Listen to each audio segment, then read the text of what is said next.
Let me start today a program that computes the sum of all integer arguments. So for any programming language, forget about which programming language you are going to using for a few minutes. Let me have a discuss generally what is the minimum steps or minimum requirement to do this program, sum of all integer arguments. First of all, what is the main objective of this program is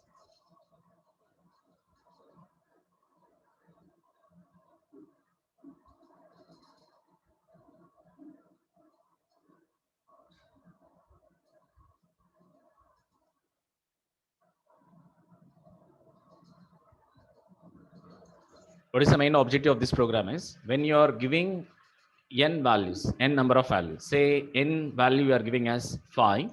For this 5 values like 45, 67, 23, 640, 48 and 2, for this 5 values we need to be perform sum of all this one.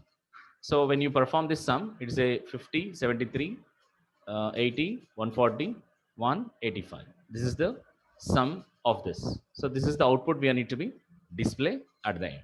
So when just we need to read a n value, and based on that we have to read n number of values. For this n number of values we need to be add one after the other sum of all these numbers, n numbers, and we have to display that. So this is the main objective of the program. Let me see general what are the minimum steps we required for this. What we required first is we had to declare the variables.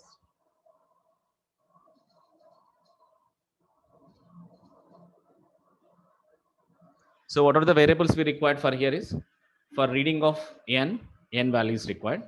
So this is we are reading n number of values, right? So we need to repeat the loop. For repeating the loop, we required some I or something j, any value, and to add each time the sum we required sum. So any other variables required? So basically this is the minimum 3 variables is required to perform. What is the next step is we had to read n. We have to read n value. Once you are going to reading the n value, what is the next step? Once you enter the n value, we are going to be enter n number of values. So to enter the n number of values, where you are going to be storing n number of values, has a variable, the capacity is only single value it can be stored. To store more than one value, we have a concept called as arrays, right? So array concept is there. So with the help of arrays, we need to be store n number of values. So we had to create an array.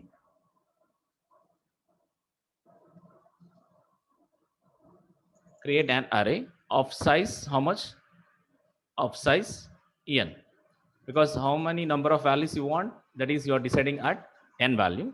So that for that n values we need to create an array. So once you read enter the create the array, you have to be what? Read n number of values.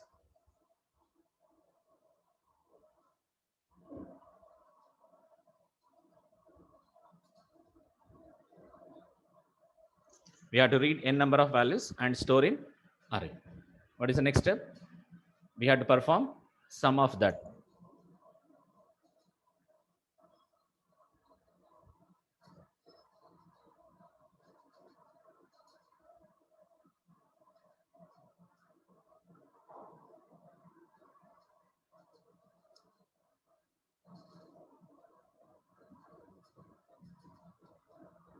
So we had to compute the sum of all the integer values where it is storing, because it is saying integer values. So sum of all integer values which are stored in the array. So once it is perform the sum of that one, you have to display what? Output. So this is a normal general statements for any programming language. Maybe it's a C or C++ or Java or Python, whatever the programming languages you are having. This is a normal general statements for compute the sum of all integer arguments, right? So we had to declare the variables, we had to read the n value, we had to create an array of size n, we had to next read the n number of values and store in the array, and once it is stored, we had to compute the sum of the integer values which are stored in array, and the end we had to display the output. These are the minimum steps we required to perform this sum of all integer argument. Now once the processor is ready, now decide in which programming language you has to be implement this program. Now as part of our syllabus, as part of this is we are dealing with Java. So we had to write this in Java. So normally already have done this in C. How to declare a variables means data type space variable name. How to read the n value means scanf. How to create an array in C means data type space array. A of array means A or B or anything. Array name of square brackets, that is index. Next, how to read the n values is we have to take the for loop for I equal to 0 to I less than n. We are reading, and how to read the input in the C is scanf again. How to compute is sum equal to sum plus A of I. Like this, you are performing. Same fashion, we are also doing in the same, but how to declare variables in Java and how to read the input n value in Java, how to create an array in Java, how to read n number of values and store in an array in Java, how to compute that all we have to vary this programming to program. So most of the steps is similar to the C programming, and only one or two steps will be vary. Now there, to access the functions, we are going to using header files. Now to access the functions here, we are going to using this as packages. Okay, this is clear, right? So now we'll go for programming. Now we'll go for programming. Now see here, this is the program. Now first of all, there in the C we are going to having the header files. Now here we are going to be using, this as packages. Now here the first step we are going to using as this package. Now normally in C you are going to be using with the help of, normally in C you are going to using include keyword, right, to include the header files. But in Java we are going to using import. Clear? Now tell me how to run the Java programs. Java space class name. How to run, not compile. Java space class name we are going to using. What is the Java here? Here Java is nothing but interpreter. Java is an interpreter, right? Interpreter. Java is an interpreter. Now here all the functions, like in the header file std.h header file, you are having printf scanf. If you open the std.h header file, which is included in the include folder, if you open that, the definitions of that, here you are going to just calling the function printf. It ends with semicolon, right? Printf some enter the n value semicolon. Scanf %d something, address of so and so semicolon. This is how you are going to calling that one. Once you calling the definitions of this printf and scanf, where it is available in that std.h header file, there the code, the definition of that particular functions are available. Here also, here the total you are going to using hash include folder. Now here everything will be stored in the form of a, all the classes will be stored in packages.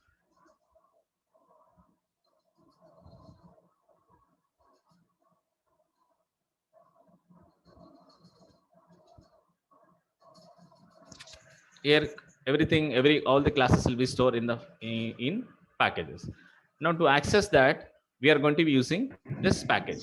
Now let me see the first line of the code here. Here import space java dot util dot the class file you are going to using. Now this statement indicates, now import is a keyword, Java is an interpreter, util here is a package you are going to using, util is a package name, and this scanner is a class name. Now how to connect this is, why you are using, what is the input for Java interpreter? A class file.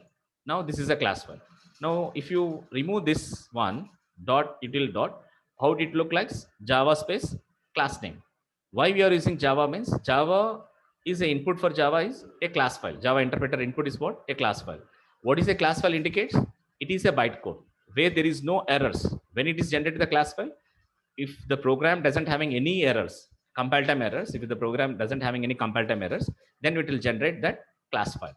So this class, all the classes, what I have said, all the classes will available in the respective packages. Now in stdio.h header file, what will be there? Some functions like printf scanf. In conio.header file, it is having some CLR, some other, right? So get ch, all this. In that same fashion, we are having some set of classes are there. For each package, some set of classes are available. Say for example, util scanner will be there, IO, the input reader, like this, some packages are there. Some based on the classes, the packages will be stored over there. So in the same way, here we are going to using for reading the input, we are going to using the scanner class. Where it is available means in the package util. Now how you are connecting this Java interpreter to this class means with the help of this packages. So we are saying to the, we are importing what you are importing. Importing means what? Adding in our program. We are importing, taking into our program there where it is available in Java in util package. There is a class called as scanner. So how to connect that all with the help of dot operators. Like this, we are going to using this. Now util.scanner. Scanner is a class in the Java application programming interface API used to create a scanner object. Now an extremely versatile object that you can use to input alphanumeric characters from several input sources and convert them into binary data. So what is the purpose of scanner classes? It read the input from the keyboard. That is the main purpose. So for time being, you please make sure here import is a keyword, Java is an interpreter, util is a package name, scanner is a class of for reading to use input numeric characters from several input sources. From several input sources, like for example, the keyboard, from the mouse, we can go into using this. Okay. Now coming to the program, actual program. So how to create a class already you know in Java, the class space, the name of the class. So name of the class can be given as with respect to the task which is performing for that. So this is a sum of digits or sum of the n numbers. So you can use the sum here. The class name I'm going to use. It's not mandatory you have to use sum. Followed by the public static main. This is already aware. So what is the first step? What we have written here? What is the first step?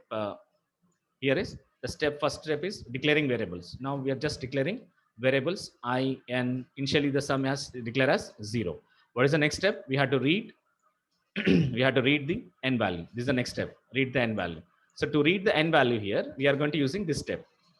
So normally where it is from, where we are going to reading from this scanner class. Now we had, when you want to read that input, we have to create an object for that scanner class.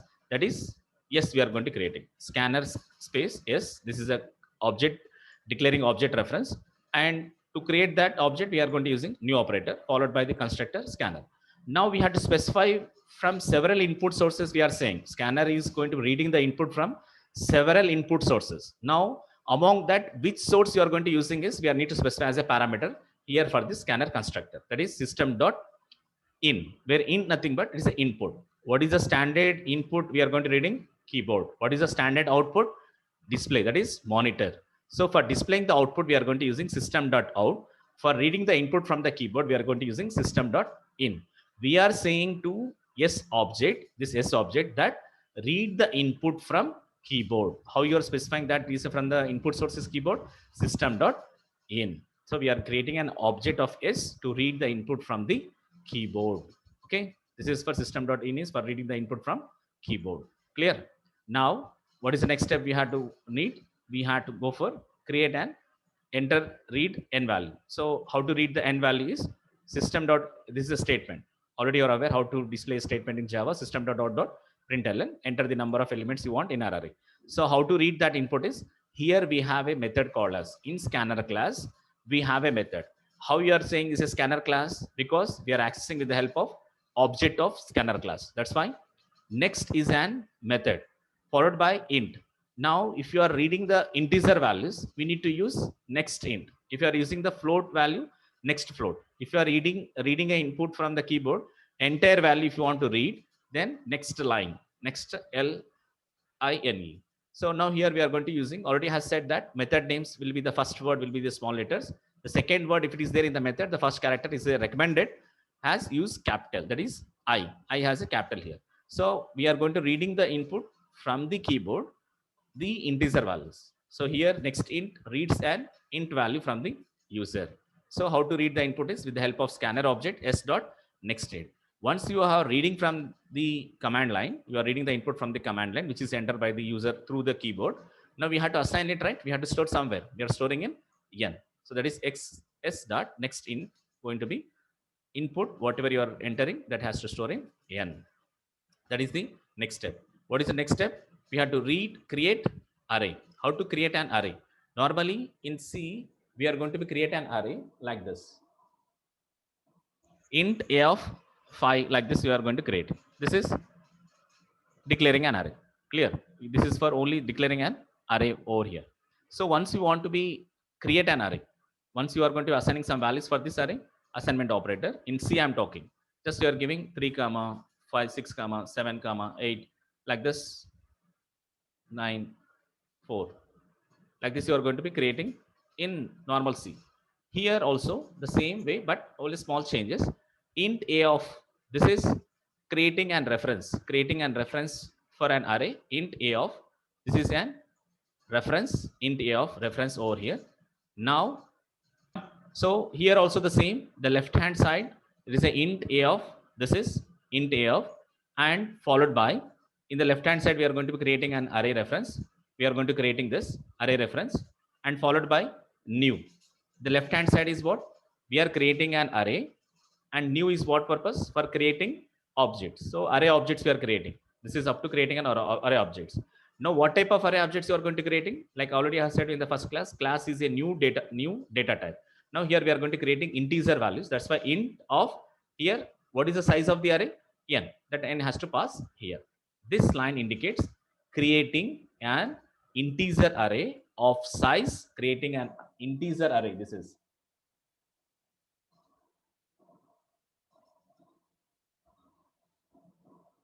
of size n, creating an integer array of size n. This is the line it indicates. Clear?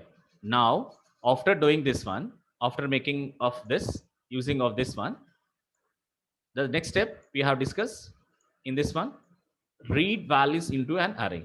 How to read values into an array is normal in C, how you are reading scanf. But here we are taking enter the values. This is a statement, and for I equal to 0, I less than n, because array index starts with 0, already you are aware, from 0 to n minus 1, that is less than n only, not less than or equal to, it's less than n, I plus plus. So a of I, how to read the input in this one?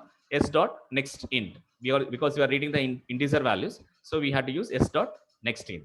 So this S dot next int we are going to be assigning to a of I. So every time, that is for n number of n values you are reading, for first value, second value, third value, automatically to read the values into array.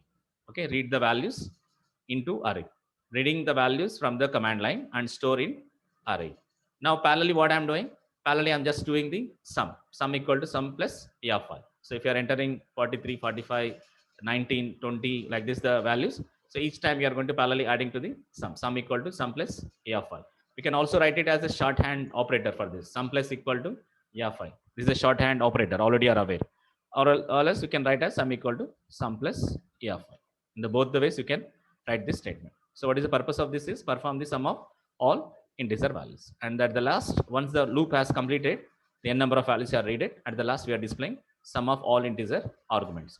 Normally in C, how to display the values of there is printf.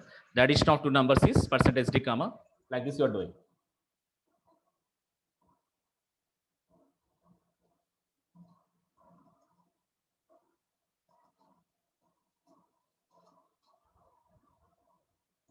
Like this you are displaying in C. Normally to display the result, we are going to using %d, %c, %s, like this you are doing. Agree? Now this is where the result has stored. Example, C. In the C we are storing C equal to a plus b. Example I'm talking. So this is how you are displaying in C. But in Java, to make sure that one, there is no %d, %s, %c like this. Directly we are having a concatenation. If you want to concatenate the integer values or any value to a string. String means what? In the double quotation, this is a string. In the double quotation is entirely a string. Now, if you want to be concatenate that result to your statement, you have to use plus symbol. Sum of all arguments is plus sum, where sum consisting of this sum value consisting of the sum of all integer values, right? So like this, you can concatenate it. So if you want to display again a string, you have to be concatenate in the double quotation. Plus symbol can be used to concatenate the string. So if you want to be display that the addition of a and b is %d. So what you are writing in C, the addition of %d and %d is %d. Now you are going to declaring as like this in the statement. The addition of two numbers, the addition of %d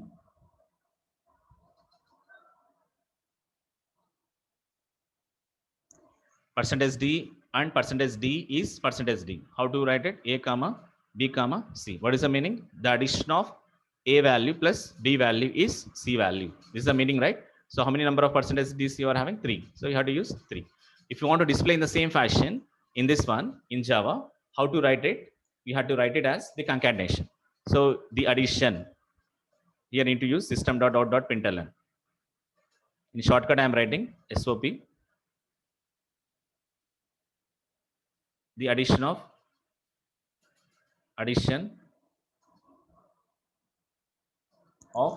again plus symbol.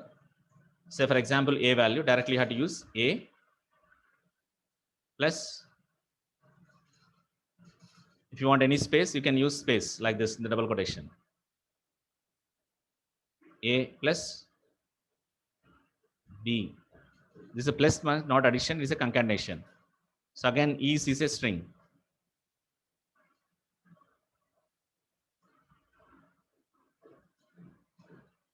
This is how you're writing. So instead of %d, you are going to be writing as the concatenation of the previous string plus the a value plus again there is a space.